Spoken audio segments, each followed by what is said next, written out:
जय हिंद फ्रेंड। हम देखने वाले हैं डेली करंट अफेयर्स। ठीक है, ये टॉप 20 क्वेश्चन 10 क्वेश्चन जो भी आएंगे, मतलब जैसे आज हमारे पास अभी जो है 30 अगस्त 2025 है। ठीक है, तो आज का ये एकदम ताज़ी खबर है। ठीक है ना, मतलब सुबह सुबह जितने भी करंट अफेयर्स जो कुछ भी होंगे वो सारी चीज़ें हम लोग यहाँ पे डिस्कस कर लेंगे।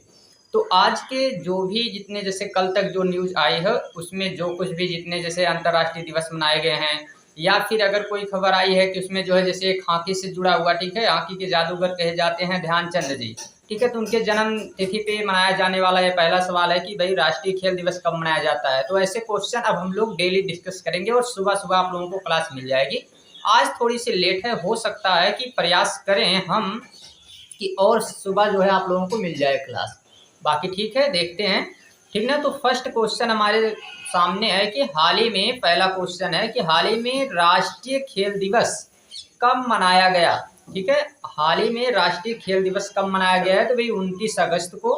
ठीक है, 29 अगस्त को, मतलब कल जो है ये राष्ट्रीय खेल दिवस मनाया गया है 29 अगस्त को।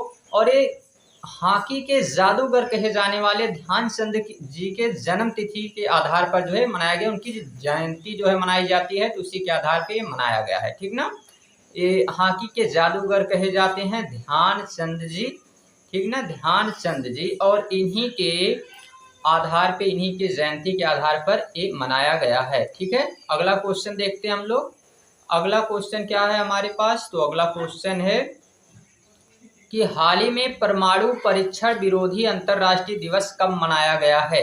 ये आपको बता दें, परमाणु परीक्षण विरोधी अंतर्राष्ट्रीय दिवस जो होता है, यानी परमाणु संबंधी जितने हथियार हैं उनको रोकना, ठीक है, उससे मुक्त करना पूरे विश्व को। तो ये चीज इसलिए मनाया जाता है। कब मनाया गया है भाई, ये हर साल 29 अगस्त को मनाया जाता है, तो इस बार भी 29 अगस्त को मनाया गया है। और ये जो है यही इसकी शुरुआत अगर हम लोग बात करें तो 2 दिसंबर इसकी शुरुआत हुई थी, 2 दिसंबर 2009 को।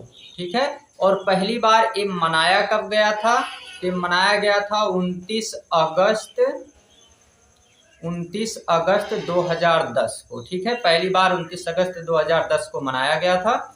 और ये जो है अभी कल मनाया गया है, यानी 29 अगस्त 2025 को। ठीक, तो अभी आप इसमें काउंट भी कर सकते हैं भाई कितने दिनों से ये चीज़ें हम मना रहे हैं। ठीक ना, अगला क्वेश्चन है हमारे पास। तो अगला क्वेश्चन ये रहा भाई, तीसरा क्वेश्चन। और एक क्वेश्चन है कि हाल ही में व्यक्तिगत अधिकार दिवस कब मनाया गया है। तो व्यक्तिगत अधिकार दिवस ये कब मनाया गया है, तो ये भी 29 अगस्त को कल मनाया गया है। और इसमें जॉन लॉक एक जो दार्शनिक थे, तो उनके जयंती उनके जन्मदिन के आधार पर मनाया जाता है, क्योंकि उन्होंने व्यक्तिगत अधिकार के लिए काफ़ी कार्य किए हैं, तो उनके आधार पर जो है इसको मनाया जाता है, जॉन लॉक के जयंती के आधार पर। ठीक है, जॉन लॉक। ठीक, इसके बाद अगला क्वेश्चन हम लोग देख लेते हैं। तो अगला क्वेश्चन क्या है, अगला क्वेश्चन है कि हाल ही में किस राज्य को पर्यटन के लिए, कौन सा राज्य है भारत का जिसे पर्यटन के लिए सोशल मीडिया अभियान के PATA पाटा गोल्ड अवार्ड 2025 दिया गया है। ठीक है, कौन से राज्य को दिया गया है, इसमें आप लोगों को बता दें केरला को ये अवार्ड दिया गया है। और एक पहला, इससे पहले जो है कर्नाटक को ये अवार्ड मिला था, और इस बार जो है ये अवार्ड किसको मिला है, तो केरला को ये अवार्ड दिया गया है कि भाई ये पर्यटन के लिए सबसे आकर्षक जो है सोशल मीडिया के अभियान में, तो वो केरला को माना गया है, इसलिए केरला को जो है पाटा गोल्ड अवार्ड दिया गया है। ठीक ना, ये अलग अलग राज्यों को दिया जाता है। अगला क्वेश्चन है कि हाल ही में किसको कनाडा में भारत के अगले उच्चायुक्त के रूप में नियुक्त किया गया है, किसे। तो इसमें आपको बता दें कि इसमें जो आएंगे, तो ये 5वें नंबर के क्वेश्चन में इसमें आएंगे दिनेश पटनायक। ये अभी स्पेन में, वर्तमान के समय में ये स्पेन में राजदूत हैं। ठीक ना, स्पेन में राजदूत हैं, और इन्हें जो है अब कनाडा का अगला उच्चायुक्त नियुक्त किया गया है, अगला उच्चायुक्त बनाया गया है दिनेश पटनायक को। ठीक ना, ये अभी इस समय वर्तमान में स्पेन के क्या हैं, तो स्पेन के राजदूत हैं। अगला क्वेश्चन है हमारे सामने कि हाल ही में हार्वेस्ट 2025 का आयोजन कहाँ किया गया है। तो ये आपको बता दें कि अभी हाल ही में हैदराबाद में हुआ है, ठीक है। हैदराबाद के बेंगलुरु में, ठीक ना, हैदराबाद के बेंगलुरु में ये नवीनतम तकनीकी है, नई तकनीकी अभी जो है बनाई गई है। तो इसके बारे में जो है यहाँ पे आयोजन किया गया है हार्वेस्ट 2025 का हैदराबाद के बेंगलुरु में, ठीक है। ये चीज याद रखेंगे। अगला क्वेश्चन है, हाल ही में किस राज्य की विधानसभा ने भिक्षावृत्ति पर प्रतिबंध लगाने वाला विधेयक पारित किया? तो कौन सा राज्य था जिसने भिक्षावृत्ति को प्रतिबंध लगाया है, ठीक ना। ये किस राज्य की विधानसभा है? तो इसमें अगर हम लोग बात करेंगे कि किस राज्य की विधानसभा, तो भाई मिजोरम में, ठीक ना, मिजोरम में किया गया है। मिजोरम की विधानसभा ने अभी भिक्षावृत्ति पर प्रतिबंध लगा दिया है। अब वहाँ पे किसी भी प्रकार से भिक्षावृत्ति नहीं की जाएगी, और उसके पीछे के कई रीजन हो सकते हैं, क्योंकि वो एक अंतर्राष्ट्रीय सीमा से लगने वाला स्टेट है, तो वहाँ की विधानसभा जो है ऐसे नियम ला सकती है, तो उसमें कोई दिक्कत नहीं है। वो अपने अंतर्राष्ट्रीय सुरक्षा के हितों से या फिर जो है अपने जो भी स्टेट के लोग हैं उनको सुरक्षा की दृष्टि से जो है कर सकती है, या फिर अलग भी उसके मुद्दे हो सकते हैं। अब वो वहाँ से लागू कर दिया गया है, ठीक ना। तो अगला क्वेश्चन क्या है? अगला क्वेश्चन है कि हाल ही में ही किस शहर के हवाई अड्डे को सुगम्यता के लिए लेवल 2 की मान्यता दी गई है? अब देखिए, अभी तक सभी लोगों जितने थे उनको ये मान्यता किसी को नहीं मिली थी, लेवल 2 की मान्यता, ठीक ना। तो लेवल 2 की मान्यता जो मिली है ये किसे मिली है? तो इसमें अगर आपको बता दें तो बेंगलुरु को, जो कि हैदराबाद का शहर है, ठीक है, बेंगलुरु को दी गई है। यहाँ पे वहाँ के हवाई अड्डे को सबसे ज़्यादा जो है सुगम्यता वहाँ पर है, आसानी से आने जाने की सुविधा, कोई दिक्कत वहाँ नहीं है, ठीक है। इसके वजह से इसे लेवल 2 की मान्यता दी गई है, और ये पहला ऐसा हवाई अड्डा है जो पूरे भारत में इस लेवल की मान्यता इसको मिली है, ठीक है। अगले क्वेश्चन पे हम लोग आते हैं। अगला क्वेश्चन है हमारे सामने, ये वातावरण के लिए भी काफ़ी ज़्यादा जो है हेल्पफुल है, ठीक है। तो सारी चीज़ें वहाँ पे हैं, सारी सुविधाएं वहाँ पर हैं, ठीक। हाल ही में ही अजय बाबू ने राष्ट्रमंडल भारोत्तोलन चैंपियनशिप में 79 किलोग्राम की प्रतियोगिता में कौन सा पदक जीता है? तो भाई स्वर्ण पदक इनको दिया गया है, स्वर्ण पदक ये पाए हैं, ठीक ना।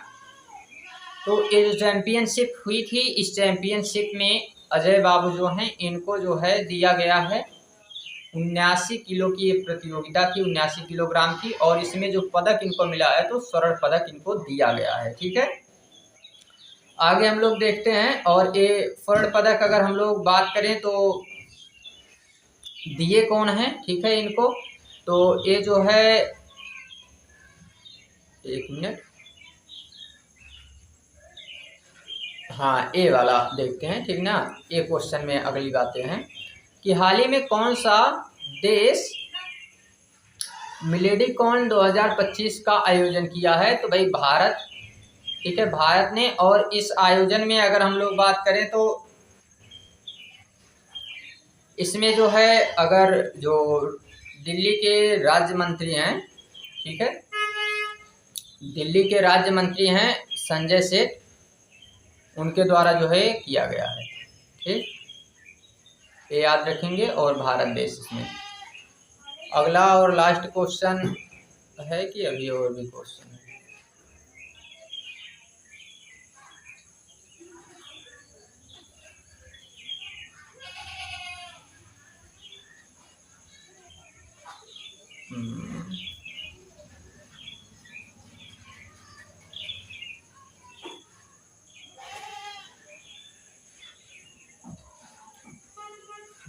क्वेश्चन आगे पीछे हो गया है, चलिए कोई बात ना है।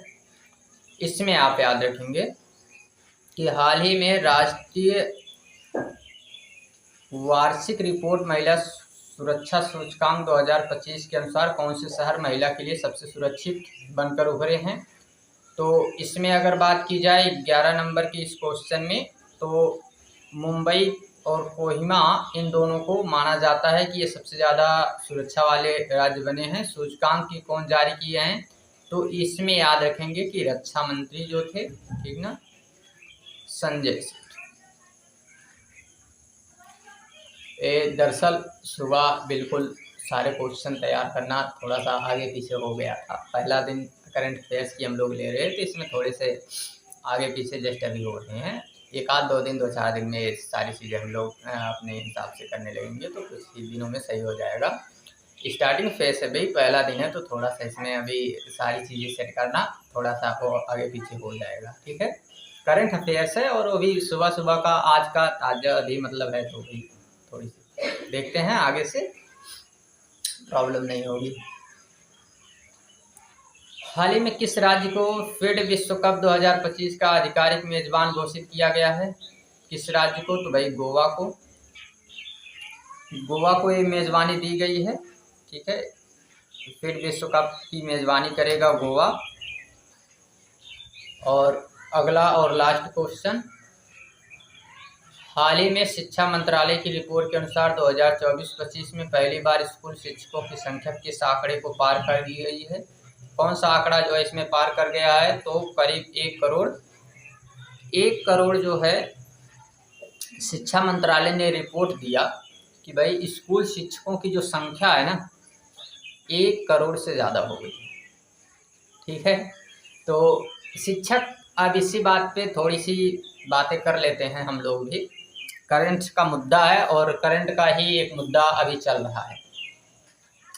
कुछ टीचर हैं जो एक दूसरे के ऊपर बातें बनाते हुए मतलब कहते हुए, भाई उनका क्या मसला है, इस बातों पे हम नहीं जाते हैं, बट बात सिर्फ इतनी सी है कि आप लोग शिक्षक होकर और खुद एक दूसरे से लड़े जा रहे हैं, तो इस बातों को लेकर स्टूडेंट के ऊपर क्या इसके प्रभाव पड़ेंगे, बस इतनी सी बातें आप लोग सोचकर पर्सनली मिल लीजिए कहीं। अब आप लोग यूट्यूब चैनल पे अपने इतने बड़े बड़े टीचर हैं, आप लोग यूट्यूब चैनलों पे जो है बातें कर रहे हैं, तो विनम्र निवेदन है आप लोगों से कि आप लोग जो है कृपया करके पर्सनली बात कर लीजिए जाके, ठीक है। एक साथ मिलके जो है जो भी बातचीत करना है वहाँ एक जगह कर लीजिए, जो कुछ भी करना है। नहीं अगर आप लोगों में बन रही है भी तो अलग भी हो जाइए, जो भी होना है जैसे भी होना है जो भी करिए, बट ऐसे विद्यार्थियों को बीच में उनको अब वो देखना, उनको सुनना, ये सारी चीज़ें उनके सामने बताना, आप लोग पर्सनली जाके बातें कर सकते हैं, ठीक है। इसमें अब ऐसा नहीं कि किसी की गलती है कि नहीं है, ये सारी चीज़ों पे हम लोग नहीं जानते हैं, वो एक अलग बहस का मुद्दा हो जाएगा। तो एज अ टीचर बस इतना आप लोगों से विनम्र निवेदन है कि ऐसा आप लोग नहीं करेंगे, तो ये ध्यान रखेंगे। और लगभग सभी लोगों की यही बातें हैं। अब इस टीचर ही लड़ेंगे उसमें, तो फिर कैसे बातें बनने वाली हैं। तो चलते हैं आगे, देखते हैं हम लोग, अगली क्लास हम लोग देखेंगे।